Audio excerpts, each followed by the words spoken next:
There's been a lot of discussion about House District 1 and the recent elections, particularly the Republican campaign. Of course, there was no Democrat primary and another primary that was not necessary, and that was for the Libertarian Party. And we have joining us this afternoon, and I thank him for taking the time to be with us, Tom Bailey. He is running for House District 1. And with that, Tom, good afternoon. Welcome to the program. Thanks. Good to be here. So let's talk about Tom Bailey. Who is he, and where is he from originally? Well, I was born and raised in California. I joined the Army at 18, and I was stationed for a year and a half at Fort Bragg and found my home. So I've lived here in North Carolina since I left Fort Bragg and went to Vietnam for a year, and then my enlistment ended, and I came back to North Carolina, and I've lived here ever since. So, 55 years, wow. I guess. Well, what have you been doing with yourself other than the Army? What have you been gainfully employed? I'm confident you have been. Wouldn't otherwise be running for U.S. Congress if you hadn't been. What have you been doing with yourself? Well, when I was younger, I sought adventure, but I settled down, and I've done mostly construction for my working career. I kind of went out on my own after a while and was a roofing contractor. Now I'm old. That's what I tell people. You want to know who I am? Well, I'm old. I remember when we used real silver for money. Okay. And they had to have yeah. by jury to take your property. Right. I mean, this is the old days. Well, now when I was very interested in war. My father was a paratrooper in World War II. My uncle landed on Omaha Beach on D-Day. And I always thought, how could the Germans, an advanced industrialized society, have allowed Hitler to lead them down the road to tyranny and utter destruction? I was taught the signposts as a child, it's national IDs, gun control, going on to warrantless searches, seizure of private property without due process, indefinite detention, surveillance state, torture, summary execution, and you're there. And I always swore, if I saw that happening in my country, I'd dig in my heels, I'd shout a warning. I would resist. And then they started doing the warrantless searches at the airports over the hijackings back in the 60s. And I thought, well, now I'm just an old broke-down constructor, it's not really, I'm not the guy that should be making a deal about this. People are richer than me and smarter than me.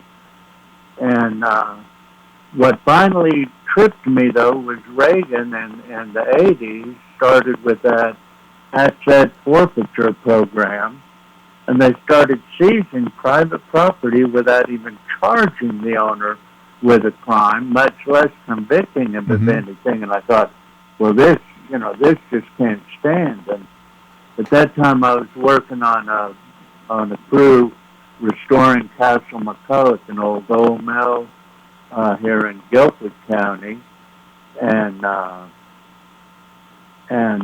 I'd briefly gone up to Covington, Kentucky, and was framed houses for a season up there.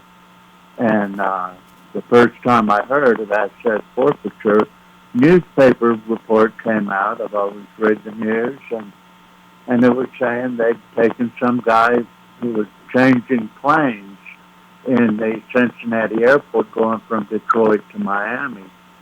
And I guess, because of the warrantless search, they realized he had $50,000 cash on him, and they took him out of the airport and took him downtown Cincinnati, took his $50,000, and booted him out on the street without even charging him with a crime. And I'm going, well, we really can't let that kind of thing stand. And I came back and went to work on that crew. That was roofing Castle McCulloch, and I'm showing everybody on the crew, look at this article. They're seizing property without even charging the guy. And that can't possibly be going on. They'd be rioting in the streets if the government started seizing private property without, you just didn't stay up there long enough to see the article about where they gave him back his money and apologized.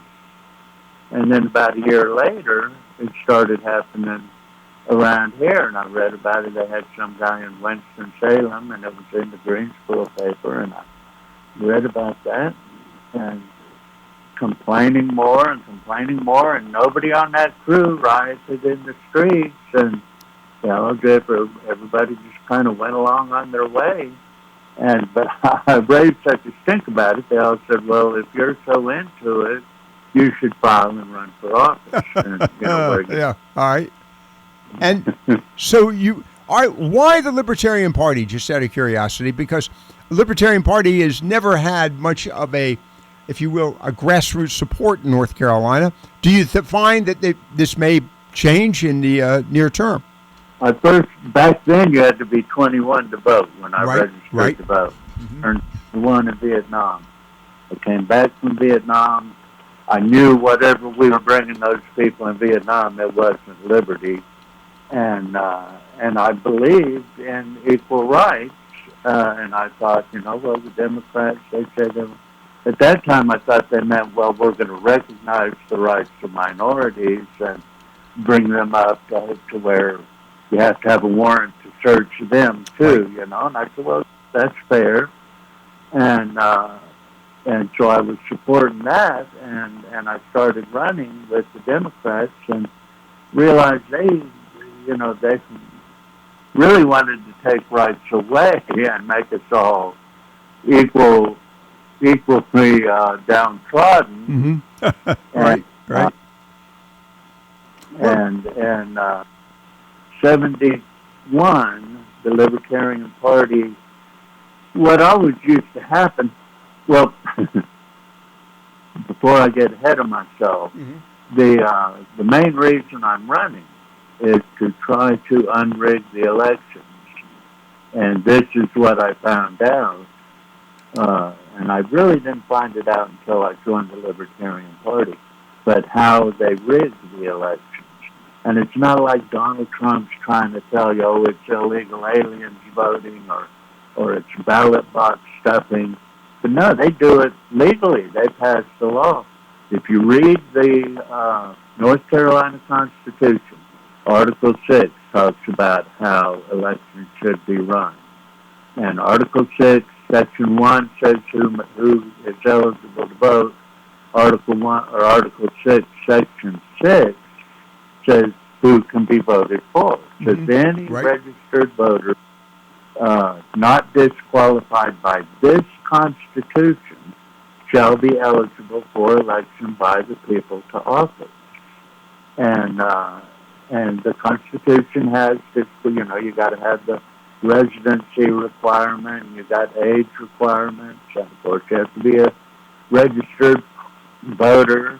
And now that was litigated once in Sproul versus Bateman, and then a separate issue, the Supreme Court in Thornton versus U.S. term limits.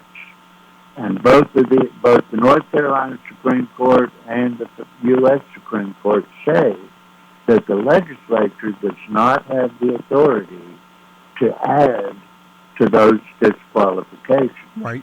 And of course, the legislature has ignored the Constitution and gone ahead and enacted. Of course, there's the filing fee, which is a poll tax. It cost $1,740 to run for U.S. House in North Carolina. So that discourages a lot of people. Well, But the main thing that they do is you have to, amongst other things, but to be on the ballot, you have to be the nominee of a recognized party. Yeah.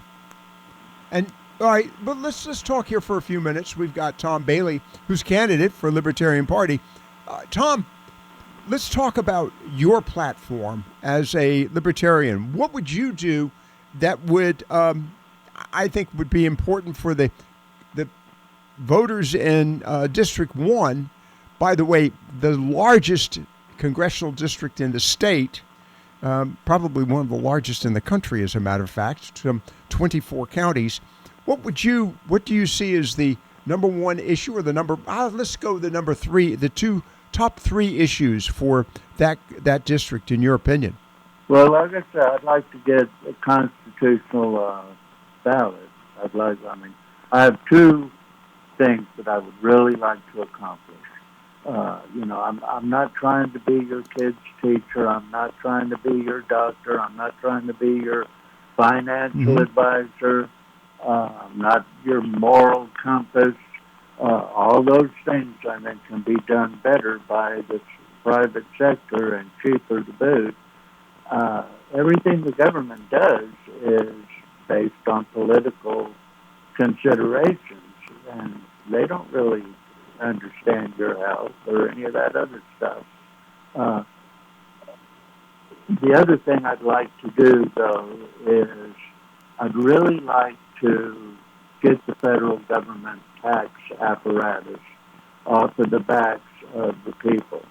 I'd really like to see the Constitution amended so that the federal government may only tax state governments, and get rid of all other federal taxation, taxing authorities, the IRS, the ATF, the DEA, the FDA,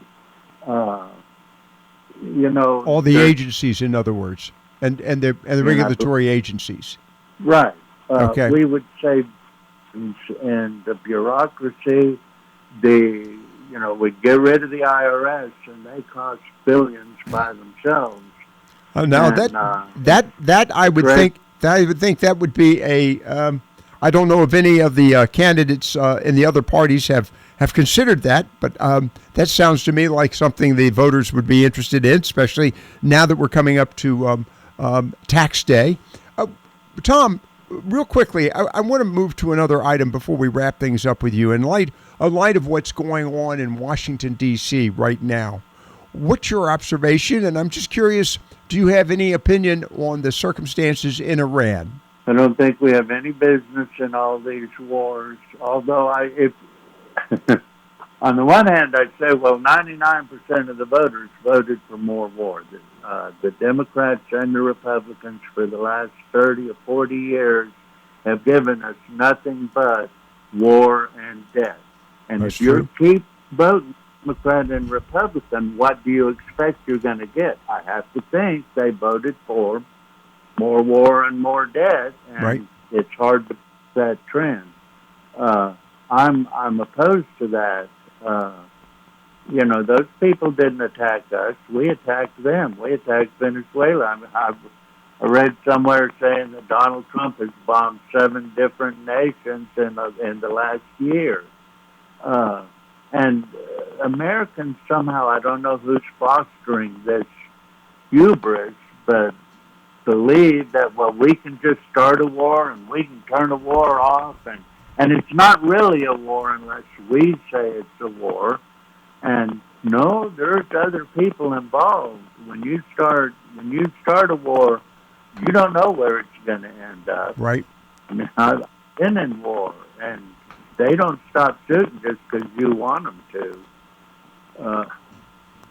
And I think that we absolutely should not be involved in any of these.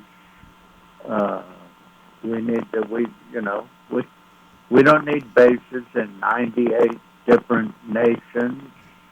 And we've got intercontinental ballistic missiles. If we really want to blow somebody up, we don't have to go anywhere. Well, that's true, too. Yeah. All right, Tom, we're about to run out of time here. Tom Bailey with us this afternoon. He is the Libertarian candidate for NC House 1, a race that, of course, has drawn a lot of attention because of the Republican primary associated with this. Tom, real quickly, are you going to be out visiting any of the region of District 1? Have you reached out to any of the counties, possibly organizations, to talk with them? Are you doing any of that kind of outreach? I am intending to, and I hope to spend a fair amount of time in the district. I've kind of, we're a fairly shoestring operation, so I haven't been pushing much because of the primaries. Right. It's the last couple of months that it really push comes to shove, although I do need to be building more grassroots support in the neighborhood. Right. Our state convention is at the end of this month, and things will kind of kick off after that. Okay.